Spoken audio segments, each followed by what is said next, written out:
This interview was recorded in April 2021 while Jason worked at Microsoft. He's since moved on to other adventures. We wish him luck. Enjoy the interview.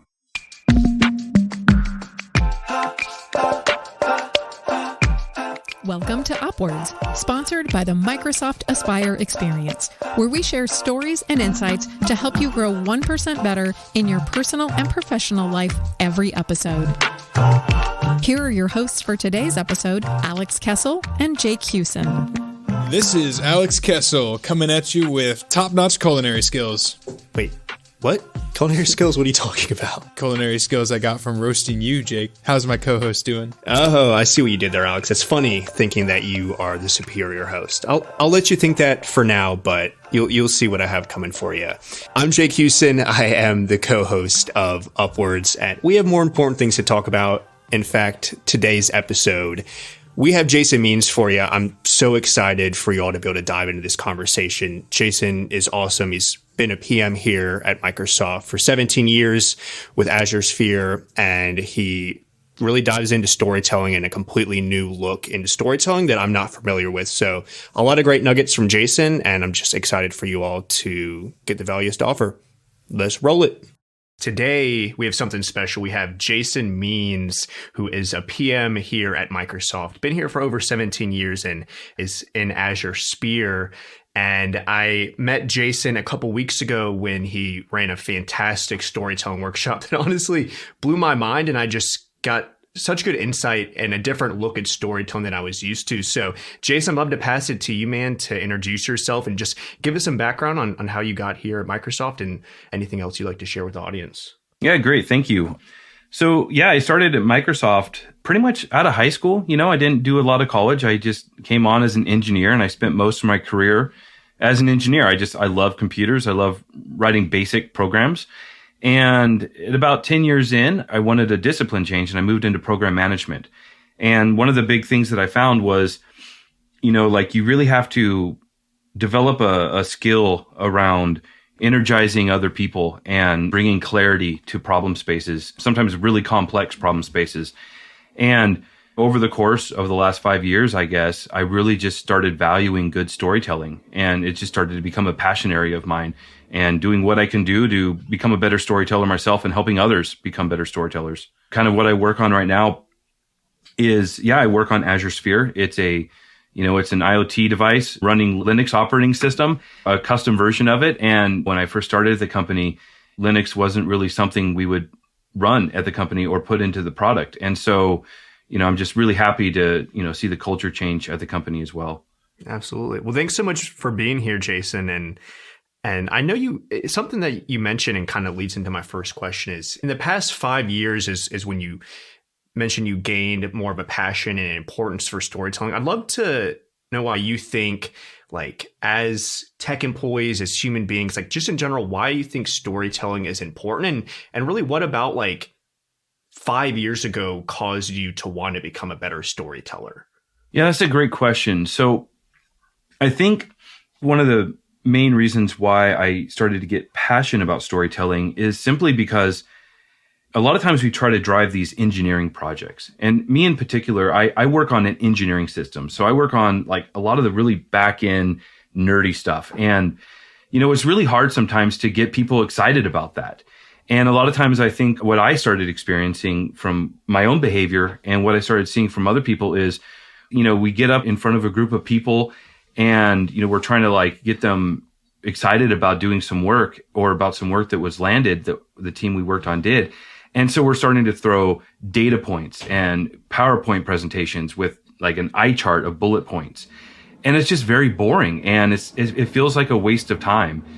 And I started seeing a pattern across some of the really actually great leadership within the group that I was in.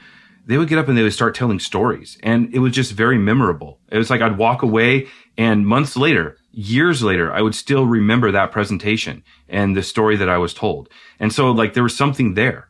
And so I started doing a little bit of research into it and met some friends that shared a passion at the company around storytelling. And it's really, we're human beings. Our brains have evolved over hundreds of thousands of years to remember stories. That's how we used to share when we were, living in caves as cavemen, right? Like we would share stories to tell people in our community, like, here's where you go to get water, or here's where you go to get food. And hey, watch out for these animals. These animals will eat you. And so while we used to use stories to really survive and thrive as a species, our brains haven't really changed that much since then. Our brains are still evolved to remember and retain stories when we're told stories. And we didn't evolve to sit through a boring presentation of 20 bullet points and a bunch of data points and a bunch of graphs that we have to go and learn how to interpret, And so like, there's just a lot of power behind storytelling and just how we evolved as a species. And in fact, there was somebody, Sue Desmond, who works at the Bill and Melinda Gates Foundation. She did this study where a group of people were told a stat and a group of people were told a story around the same information. And the retention rate behind the story was around, I think it was like 63%, and the stat was 5%.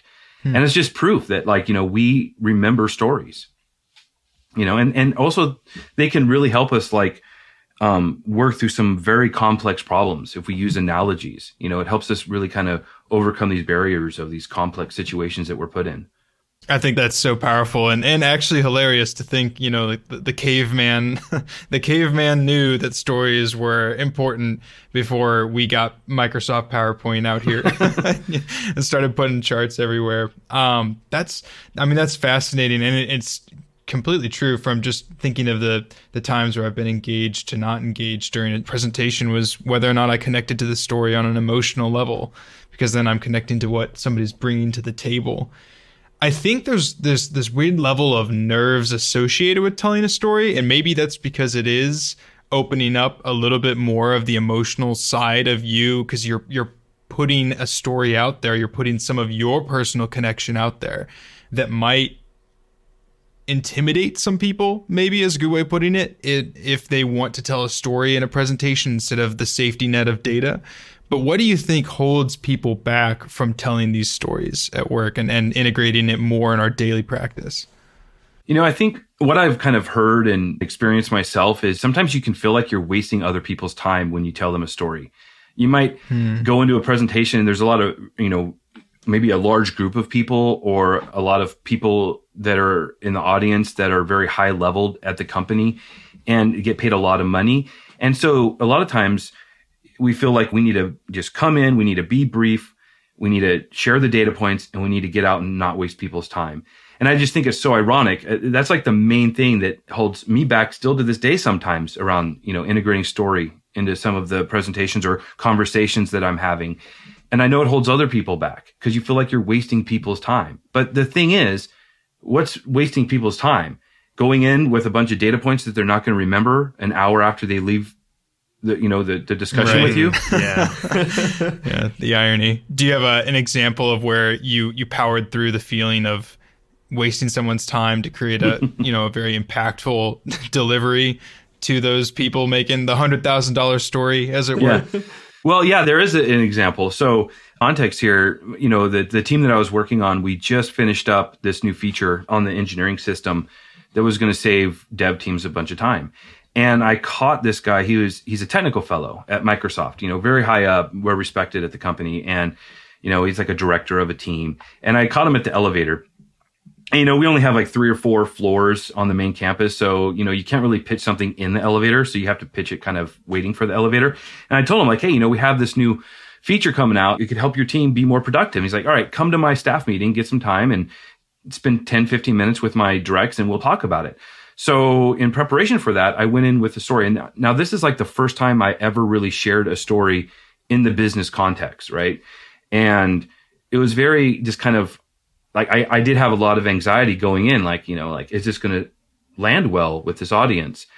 And so I crafted a little story. It was a very brief story, just like a couple minutes, right? And basically I went in and I'm sitting in the staff meeting and I have a director, a technical fellow. I have a bunch of level 2 managers. These people, some of them are partners. Some of them are just the managers of managers. No pressure at all.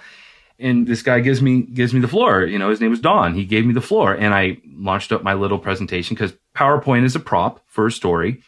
And I had a little story to tell. And basically I went into the story where basically my wife, Jody, and I, we got married on Valentine's Day in 2010. And, we just had a son. It's a good day to get married. And it's a good day to get married if you don't like to plan your reservations for your anniversary 6 months in advance. Right. Right. But yeah, I opened and I'm like, my wife and I got married and we never went on a honeymoon because, my son was just born, my daughter was on the way. And so we just kind of delayed it. So coming up on our anniversary, I was going to plan a trip, and I wanted to go to Alaska. I love the landscape. I love the glacier green water. I love photography. So I was going to take all these landscape photos. And my wife, on the other hand, she wanted, warm blue water, palm trees, sandy beaches, margaritas. And so I planned this trip. But the only problem is I have a fear of flying. I hate flying. So I planned this road trip driving up to Anchorage, Alaska from our humble little home in Everett, Washington, and then driving down to the Florida Keys and then back home again. And it was 22 days to make this round trip if we drove 8 hours a day. And this didn't fly with my wife. It is ludicrous for me to even suggest something like that to her. But if I was somebody working on your team, if I was a developer working on your team and I submitted code into the mainline branch within our own team, that code wouldn't actually make it to other teams' branches until after I got back from that road trip. And then I started going into what the new feature is about. And when I was telling the story to this audience, a very, high level members of this audience, they were just dumbfounded looking at me for the first couple minutes. I remember there was not a single person that was on their cell phone, typing on their laptop. I had the undivided attention of every single person in that room. They were amazing. Locked eyes with me, That's right? amazing. What is this guy doing? Right. Yeah, what is this knucklehead doing coming here and telling me how he didn't take his wife on a honeymoon, But as soon as I made that jump, right? As soon as I made that jump to as if I was somebody on your team and it would take this long, and as ridiculous as this road trip sounded, it was just as ridiculous as how long it would impact their people on their team. And it just immediately resonated when I made that turn. And at that point, I had them for the next 10 minutes as I was going through the new features. And I don't know, it was my first experience ever sharing a story like that with an audience where I felt nervous going into it and it felt really awkward, but it landed really well with the people that were there. Yeah. That's awesome.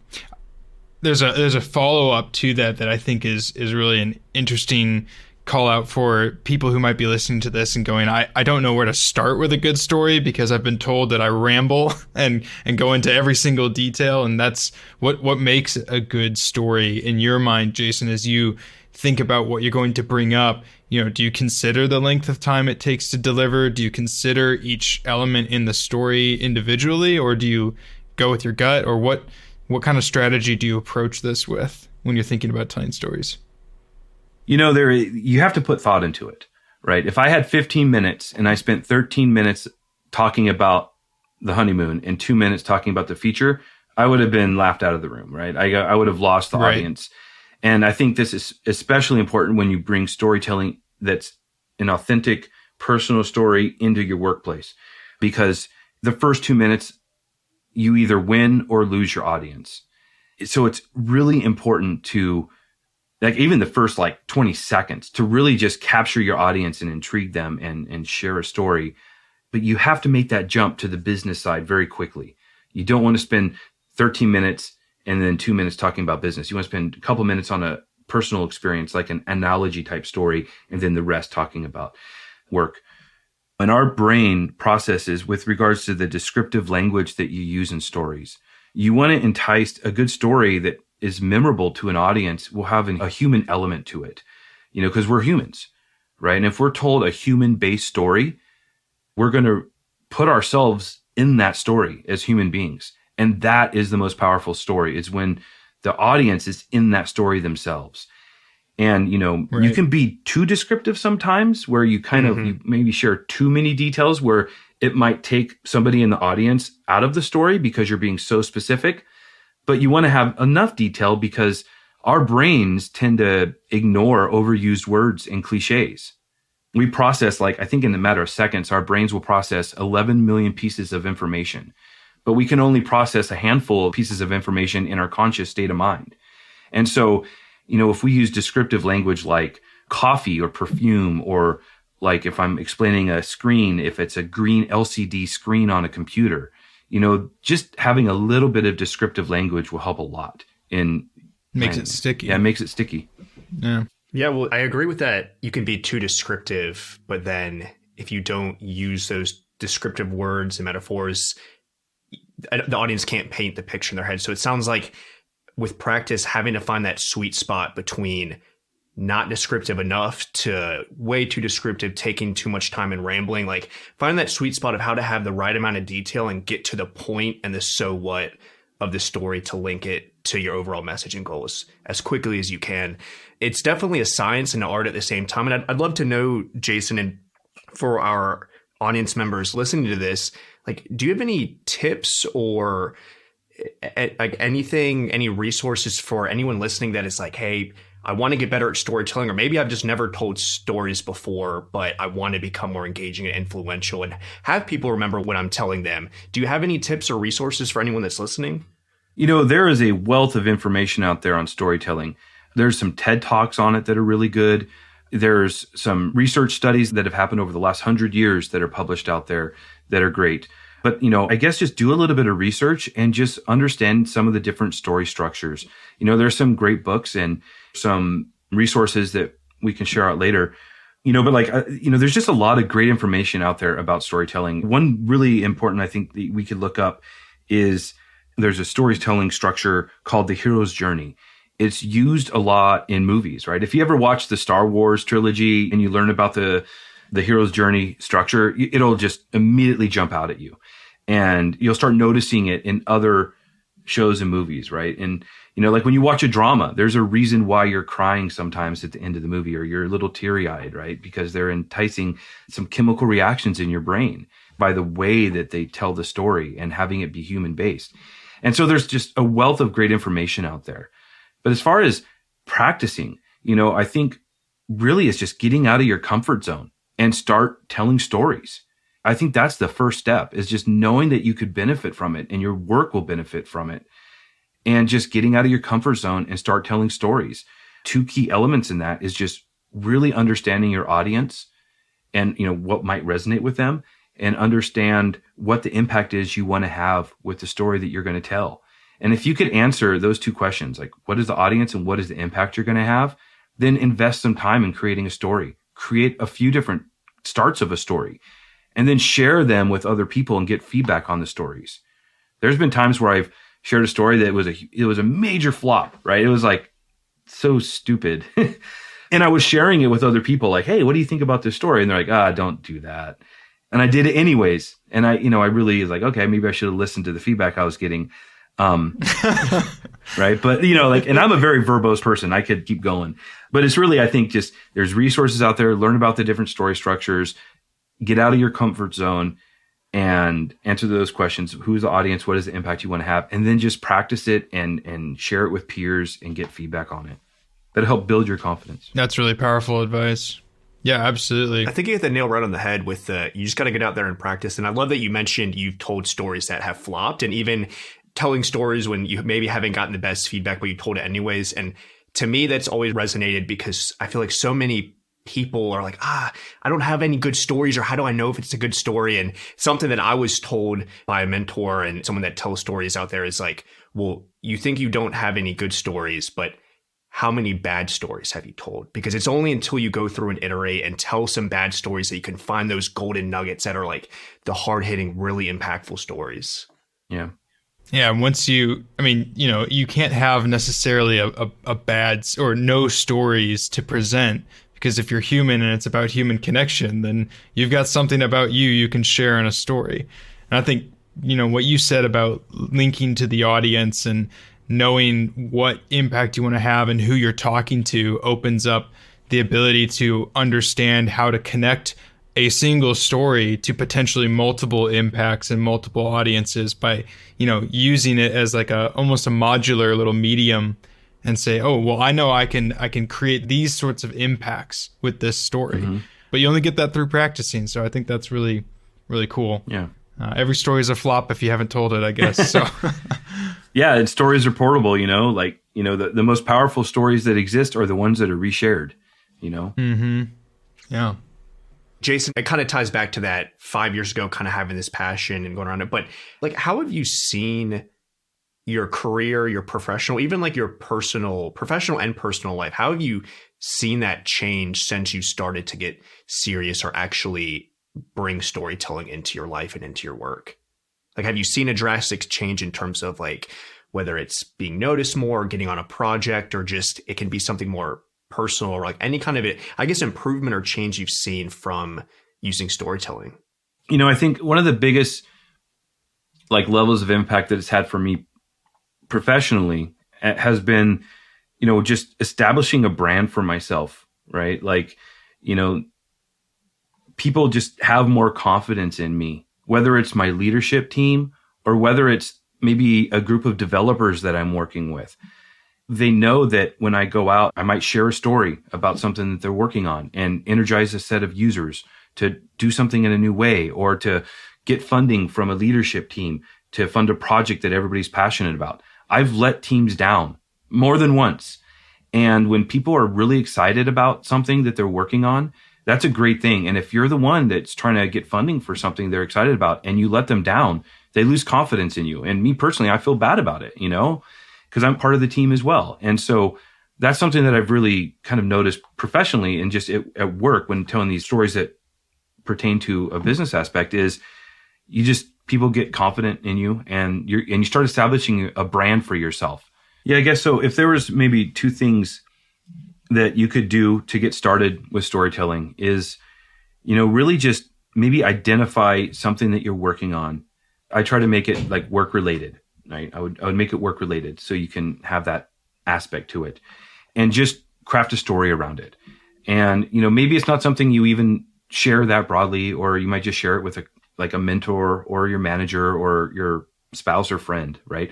But just pick something and just craft a story around it. Identify the impact you want to have, who the audience would be for the story, and just iterate on it, build emotion into it, research the story structures, and just craft a story. And just get started. Because once you start doing it, when you get that first one down, you'll notice that, it starts getting easier. And then just the second thing I would really reiterate and highlight here is getting feedback about the story and listening to that feedback and changing it. A story isn't, a lot of times at work, like, it's very easy to try to create, like for me, to create a very personal story. It comes off very authentic. Authenticity is very important when you're sharing stories. But something that's authentic to me, like if my manager needed to go share the story with another group of people that, they might not be able to share the story with the same level of authenticity as I have if they're talking about a story that's involving my wife and a honeymoon that I never took her on. So also think about crafting stories and practicing with stories that are generic, that other people on your team could share, and crafting those as a team. I think that's very helpful. So when you get feedback, think about how would somebody on my team share this story, and try to integrate that into the story as well. I love that. I think that was a great call out in terms of, I love the personal storytelling because the authenticity, I think you hit the nail on the head again. But that's really cool. I hadn't thought about it where it's not just storytelling for you landing that pitch or you bringing the engagement or inspiring your audience, but how can you help out your team, and how can you help the other people around you become more engaging, influential by also crafting a more generic or moldable version of it. So I love that call out, Jason. So Jason, in my experience, when I tell stories, I love being in person. I love reading the room and seeing, oh, this person's reacting this way, that way, calibrate the story a little bit. And going virtual, it's gone, right? There's sometimes no reaction whatsoever because people's videos aren't even on.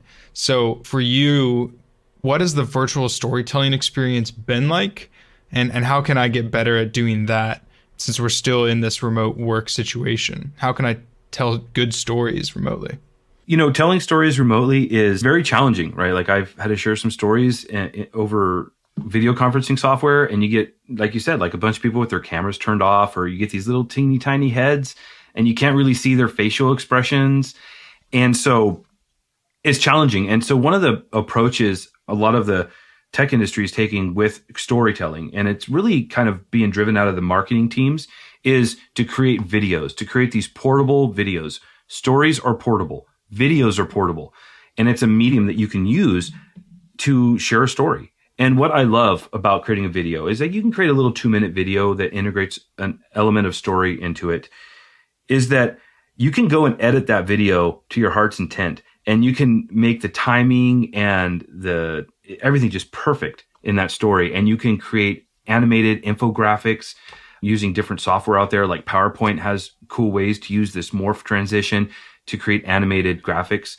So you can actually tell a story in a digital format that can be shared very easily. I don't know. That's been kind of the way the industry's going, especially with marketing teams at tech companies, is these videos, these storytelling via video. That's a great idea. I mean, you could pull that out like a business card. I mean, that's pretty effective. Mm-hmm. Well, Jason, seriously, thanks so much for being here today. I really appreciate the action items and how someone can just get started with storytelling today and really just do it and start iterating through the science and the art of it. So thanks so much for the insight, the action, and really for being here on the podcast today. Thanks so much, Jason. Thanks for having me.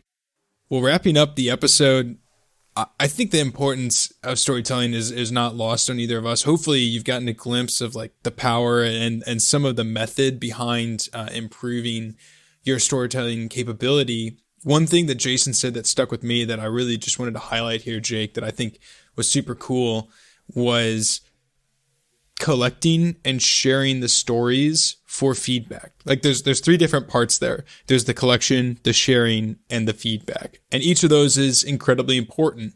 You need to actually take note of them, and then you actually need to share them with other people so that you can use it in the future. I think a lot of people just think of storytelling as, oh man, I just managed to tell a good story. And no, you got to actually practice it. And I think that's important. What about you? Yeah, no, I agree. Storytelling is an iterative process, and feedback is very important. Something that really stood out to me is what Jason, I think, mentioned through actually sharing a real life example of a story that he's given in a corporate setting and just other means he talked about. But a lot of times I think the blocker for storytelling for a lot of people is they think they're wasting the audience's time, when in reality, from what you've heard in this episode, it's actually the opposite. People are going to forget the data, the statistics, and a lot of the information you talk about within hours of your presentation most of the time. But it's the stories that you tell that people are going to remember for weeks, months, years, even a lifetime if it's a great story. And it's the stories that make your data and statistics sticky. So if you want to be more memorable and you really want to land information with your audience, even if it is statistics, dry data, use storytelling, because that's going to make your information stick. No, I completely agree. Thank you for joining us for today's episode. We look forward to you tuning in again next week. Same time, same place. Thanks for listening to Upwards. Be sure to subscribe on your preferred podcast platform and leave us a review. Learn more about the Microsoft Aspire experience at aka.ms/Microsoft Aspire experience. We'll catch you next time on Upwards.